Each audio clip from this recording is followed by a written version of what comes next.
Maxine Greene once said, "The only freedom that matters is the freedom to constantly redefine who we are." 12 years ago, when I was a middle-level manager at a large corporation, would not have understood what she meant.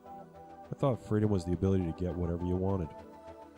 And what I wanted at 31 was a fast car, a house with a private beach, and a partner who wanted the same things I thought I wanted.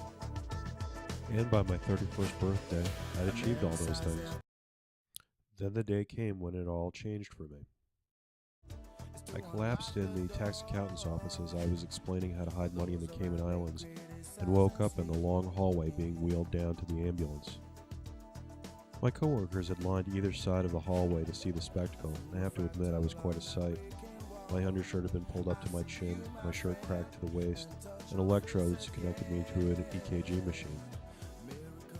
I heard someone speculate that it was a heart attack, and another voice said, "Couldn't be, he doesn't have a heart," and they laughed. The voice was right, it wasn't a heart attack. Turns out it was a virus. I had to take a week off to get over it. During that week I had a lot of time to think, and that's when the panic set in. I realized I hadn't been living much of a life, and I needed to do something about it. The first thing I had to unlearn was the idea that somehow money was going to make me happy. It really wasn't. Which is ironic because a few months later I got a corporate buyout. I received more cash than I'd ever seen before in my life. It wasn't the money I valued, it was the opportunity to go back to school and do something that would matter to me.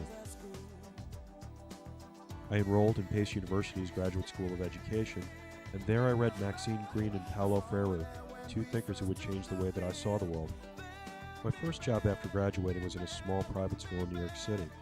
After that, I was able to secure a job at Croton Harmon High School, and for the last 10 years or so, I've worked in Rye High School, an affluent school in southern Westchester.